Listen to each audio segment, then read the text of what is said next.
Untuk memungkinkan semua pemilik truk Pakistan dapat menggunakan produk berkualitas tinggi, roda truk yang berkualitas dan dapat diandalkan, bengkel kecil hari ini mendapat ide yang brilian.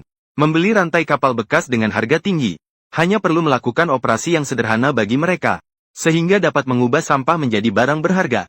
Dan untuk mengubah tumpukan rantai jangkar kapal pesiar ini menjadi roda truk standar yang baru, pertama-tama harus merekrut pria tua yang paling gigih dengan gaji tinggi, menggunakan obor pemotong asetilen khusus untuk memotong dan mengklasifikasikan mereka. Untuk mengetahui ukuran bahan baku, hanya bisa mengandalkan pengalaman luas sang ahli untuk menilai sendiri. Meskipun rantai jangkar kapal pesiar ini sudah tidak bisa digunakan pada kapal barang besar dengan kedalaman lebih dari 250 meter, namun, untuk memprosesnya lagi, masih perlu menggunakan dapur pemanas untuk memanaskannya hingga berwarna merah menyala, sepenuhnya melunakkan untuk mencapai kondisi penempaan. Segera akan menggunakan palu udara otomatis penuh yang berkualitas tinggi saat masih panas. Mulai melakukan pekerjaan penempaan yang kompleks pada rantai jangkar. Karena setelah dipanaskan, bahan baja tidak hanya bisa meningkatkan plastisitas, mengurangi kesulitan dalam pemrosesan, pada saat yang sama, juga akan mengembalikan performa yang sebelumnya menurun. Bahan baja yang sudah berusia lanjut, menghidupkan kembali ke kondisi seperti saat berusia 18 tahun. Untuk menghindari kesalahan yang terlalu besar pada komponen kasar hasil penempaan, sang master juga akan mengeluarkan alat pembentuk khusus, dipasang pada posisi poros, sambil menempa, sambil memindahkan cetakan. Langkah ini harus dilakukan dengan kerjasama sempurna antara dua master, agar dapat menyelesaikan pemrosesan awal poros dengan cepat. Setelah melakukan penempaan terus-menerus selama 37 menit 24 detik, meskipun poros sudah selesai ditempa, namun, suhu bahan baja juga sudah cepat menurun. Tidak mencapai suhu yang dibutuhkan untuk melanjutkan pemrosesan dudukan tetap. Jadi harus menggunakan tungku pemanas berukuran kecil. Panaskan kembali sisi baja yang lain hingga mencapai suhu penempaan. Karena dasar as roda truk berfungsi untuk menahan as roda, torsi yang harus ditahan secara instan mencapai 500 torsi meter yang mengagumkan. Kekuatan dasar yang ingin dibuat harus memenuhi standar operasi penempaan dasar. Diperlukan palu udara otomatis penuh untuk memukul sebanyak 798 kali. Kemudian surplus bahan mentah dari dasar yang telah dipasang, dipotong menggunakan alat pembentuk pemotong khusus. Seiring dengan berhasilnya penempaan dasar, rantai jangkar kapal pesiar yang awalnya biasa sudah berbentuk as roda yang masih mentah. Setelah komponen mentah mendingin secara alami, segera setelah itu, harus dipasang di atas mesin bubut tahun 2002 ini. Pertama-tama, harus dibubut bagian belakang dan samping dasar. Dengan cara ini, dapat dipastikan bahwa selama proses pemrosesan batang as selanjutnya, as roda tidak akan mengalami masalah goyang karena posisi yang tidak rata.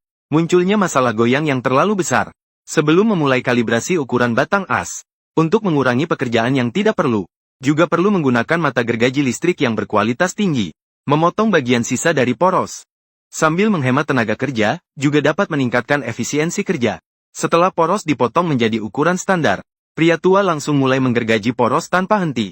Dengan cara ini, ukurannya bisa sesuai dengan standar mobil asli, sambil juga bisa menghilangkan berbagai ketidakrataan kecil yang ditinggalkan di permukaan poros karena penempaan.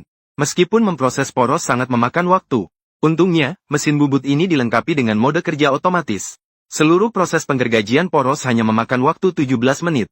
Sudah sepenuhnya selesai. Meskipun as roda truk yang dibuat melalui penempaan meningkatkan kekuatan, namun, tidak mungkin untuk sekaligus membuat lokasi lubang sekrup untuk mengikat as roda truk. Jadi, diperlukan asisten kecil yang baru berusia 18 tahun di bengkel kecil, menggunakan bor meja yang diperpanjang khusus. Dengan tangan secara manual membuat 13 lubang sekrup. Pastikan as roda truk dan poros roda terhubung dengan kuat. Untuk pembuatan gigi spline penggerak di bagian atas as roda truk. Untuk meningkatkan efisiensi kerja dengan lebih baik, bengkel kecil hari ini juga tidak memperhitungkan biaya. Membeli mesin flash CNC dengan 8 tangan seharga 500 gram PERKILOGRAM. Ini menandai berakhirnya penggunaan mesin bubut untuk menggantikan mesin flash di masa lalu. Tidak hanya dapat meningkatkan akurasi pemrosesan dengan baik, dan juga tidak memerlukan operasional manual. Hanya perlu mereka yang memiliki pendidikan tertinggi. Lulusan terbaik dari taman kanak-kanak telah menyiapkan data pemrosesan sebelumnya. Setelah pembuatan gigi spline berhasil, sebenarnya sudah dapat langsung keluar dari pabrik. Namun, untuk memastikan produk yang mereka buat dapat diekspor ke luar negeri. Jadi pemilik bengkel kecil memasukkan mesin pengerasan otomatis penuh khusus as roda truk yang berada di level terdepan industri. Mesin pengerasan otomatis penuh khusus as roda truk. Untuk melakukan proses pengerasan pada as roda truk. As roda truk terlebih dahulu akan dipanaskan melalui pemanas frekuensi tinggi dalam Memanaskan sebagian as roda truk hingga 800 derajat Celcius. Sambil menyemprotkan air bersih melalui pipa semprot. Penyemprotan cepat di area pemanasan. Melalui perubahan suhu yang singkat dan drastis. Mengubah struktur internal baja. Mencapai peningkatan kekuatan torsi roda truk. Sampai di sini, roda truk baru yang dibuat untuk kendaraan berhasil diproduksi. Roda truk dengan kualitas sempurna ini. Pelanggan hanya perlu membayar Rp2.000 untuk membeli satu dan mendapatkan dua. Apakah kamu juga merasa itu sangat masuk akal?